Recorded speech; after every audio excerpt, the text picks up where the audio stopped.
Mr. Chairman, may I take my turn? Next in line would be Sorry. Senator J.B. Ejercito if he has some questions. Okay, thank you, Mr. Chairman. Mr. Chairman, Mr. Bondal is not around because since he is the, I think he's here. Is he here? Is Mr. Bondal around? Yeah.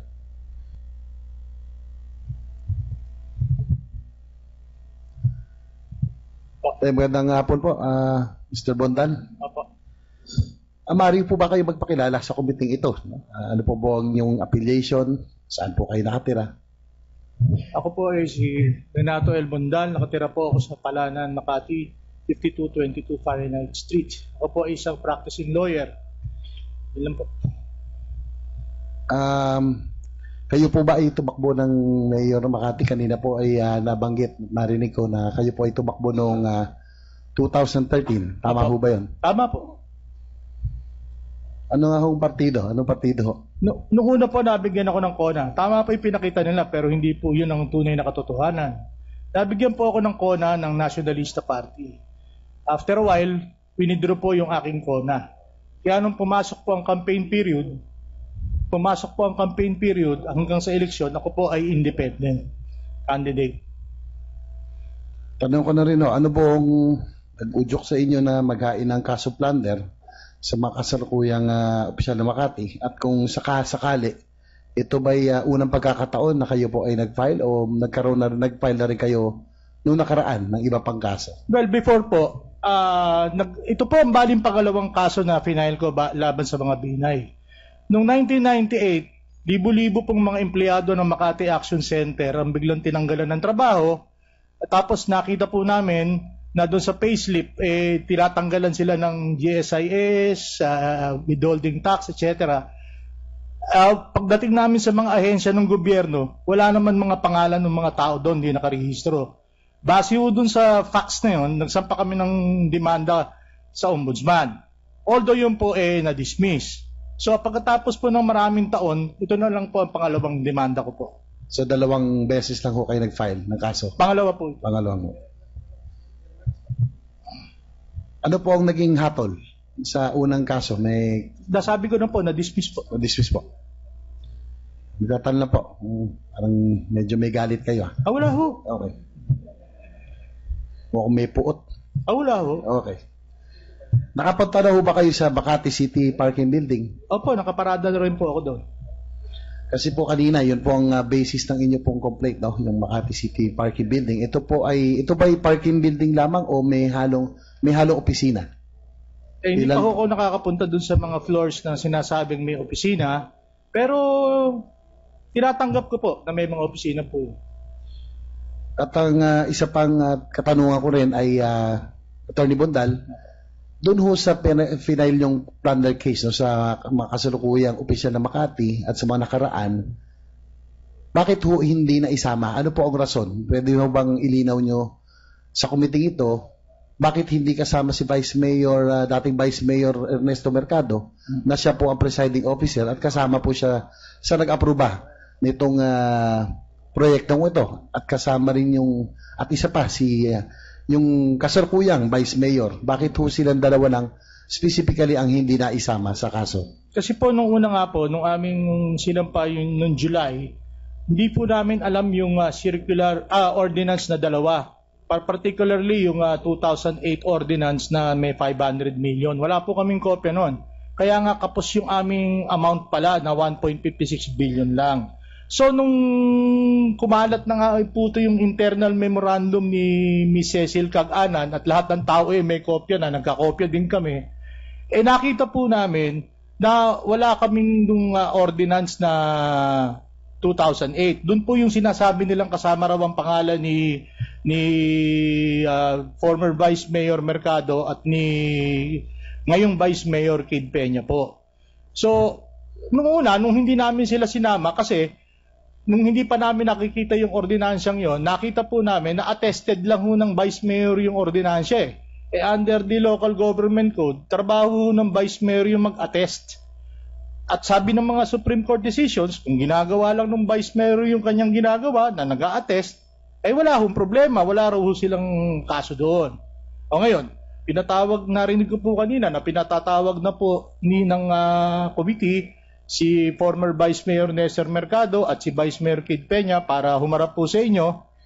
Pakikinggan ko na lang muna po kung ano magiging sagot nila at pag hindi maganda, isasama ko po.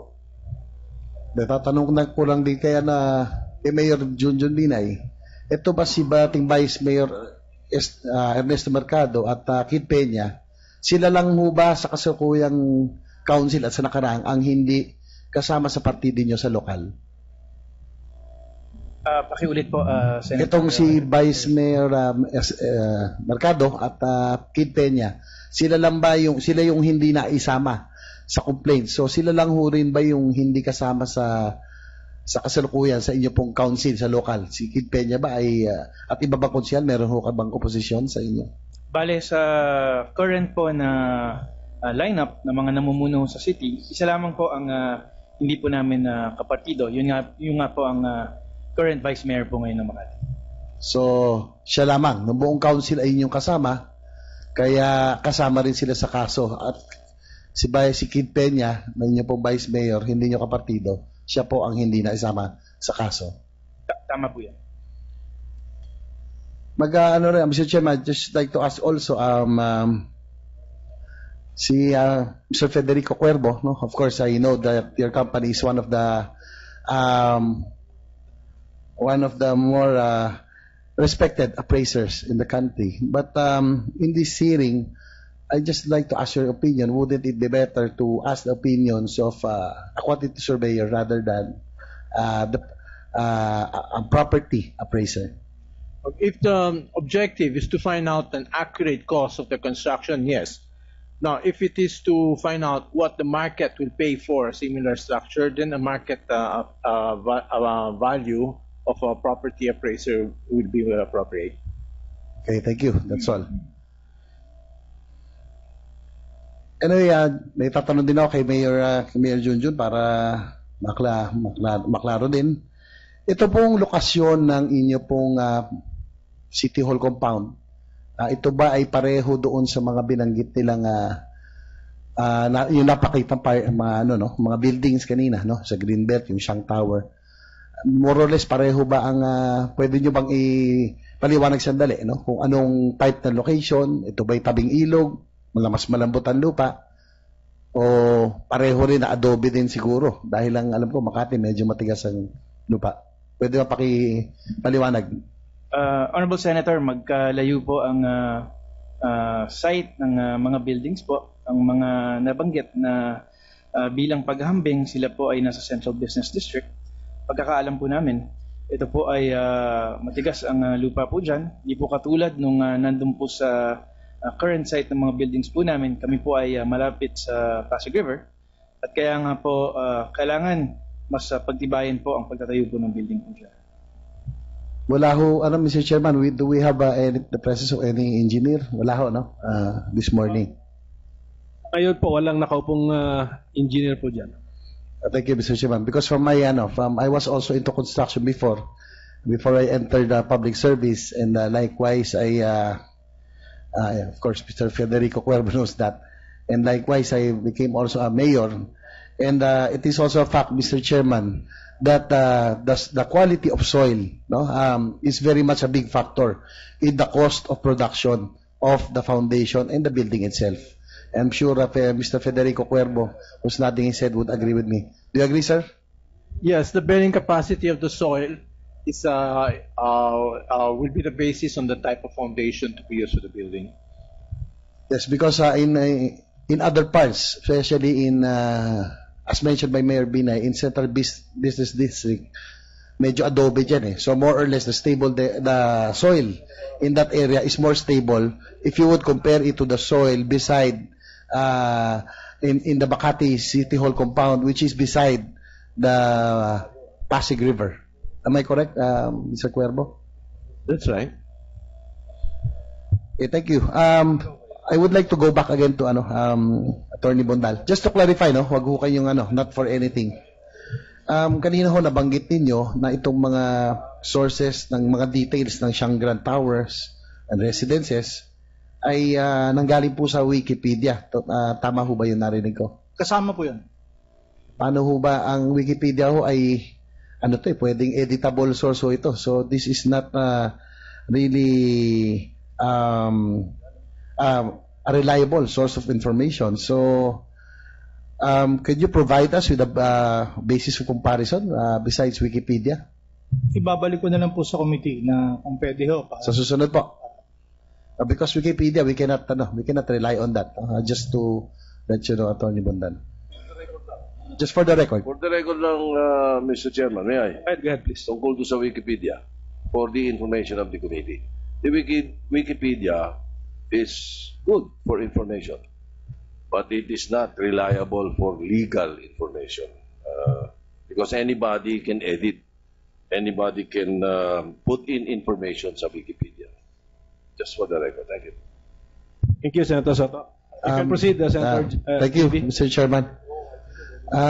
Anyway, since Chairman Grace Pulido-Tan is here and the director from COA, I also have with me here a memorandum for Director Carmelita Antasuda, which was already read earlier, and I'd just like to ask Chairman Pulido, so how long does it take the commission to say that the evaluation is that you would confirm the evaluation that was submitted by Director Antasuda? It is very difficult to say, Your Honor, because a lot of it will depend on the results of our evaluation of the records and the files. And we are looking here at a period, at a 5-year period or even more, 2007 to 2013 actually, no? Medyo mahaba-haba po yung period na yon. But rest assured that we are doing everything with dispatch dahil ito po ay ang amin pong findings we will have to submit also to the Ombudsman. At ang Ombudsman po actually ang report po namin sa Ombudsman actually yun po ang magiging, that will be the position of the commission, not necessarily this report as of this moment. Thank you, Chairman Grace Pulido-Tan. Likewise, Madam, I just like to inquire with you, cases like this, which is, I think, local in nature, are usually better left, I think, are better handled by constitutional bodies, normally, like Ombudsman and your office. So, would you agree with me? So that there would be a more objective, probably, investigation. Ito po talagang trabaho namin, if I may say, no? And again, as a matter of procedure, pag may mga natatanggap po kaming mga complaints o requests galing po kanino, and for as long as they are verifiable, magagawa po namin mag-evaluate. Ginagawa po talaga namin. In this case, dahil po nga may kaso sa Ombudsman, ang amin pong findings will be filed with the Ombudsman. Yun po talaga yung aming proseso. And likewise, Chairman Grace Pulido-Tan, would you think that the filing of the plunder case, is it premature, considering that you're still verifying the evaluation report? I don't think that there is anything premature about filing a case with the Ombudsman, and the jurisprudence is also to the effect that whether or not we have an audit finding, material po yun pagdating sa Ombudsman, because the Ombudsman is an independent constitutional body in itself, which is tasked precisely and primarily to determine probable violations, criminal violations by government employees and officials. So the the ombudsman is not constrained by what we do or what we report or whatever. They can do their independent fact-finding. But as a matter of procedure, no, in the usual course, pag meron hong mga na-file sa ombudsman, talaga pong nakikipag-engage sa amin ng ombudsman at nagpapatulong, humihingi ng audit o kaya tutulungan po sila sa fact-finding investigation nila. But Madam, what will be the basis of the filing of the plunder case if there is no COA report yet? That is up to the ombudsman to decide, Your Honor. So that's for the record again, Madam. The status of this report that was read earlier is still under evaluation. It is being evaluated. The report itself is being evaluated, and the other records and documents on file. And likewise, Madam, for the record, initially, the Makati Audit Group did not disclose any adverse finding. This is according to the report. This is according to the report, Your Honor. Yes, but of course, as I said, we are looking at a lot of things, no? Because even on the face of this report, for example, we will see that example lang po ito, no? Ito yung mga leads namin, kumbaga. Example lang ito. November 8, 2007, there was a city ordinance that appropriated the amount of, I think, for the first phase, so something like 400 million, no? And then, on December 28, 2007, which is like a month and a half later, binid out yung phase 1. And then, on January 18, 2008, the contract was awarded to Hillmarks Construction and the contract was signed, no? So, in less than 2.5 months from date of appropriation, we have a complete procurement, kumbaga. And, well, if all of this was because of efficiency, commendable. But in our experience, a contract of this magnitude and complexity would normally take at least 6 months or even a year to procure. So we have to look into all of these things, Your Honor. I'm not saying one way or the other. I do not wish to be prejudging at this time, but there are definitely matters that we need to look into more intensively, more cautiously, so that we can go into the bottom of this whole matter. Thank you, Madam. And likewise, Mr. Chair, just manifestation. I just have 3 more questions to Mayor Junjun. Likewise, Mr. Chair, the price of the construction of the said parking building may have included the 12% VAT, the 17%.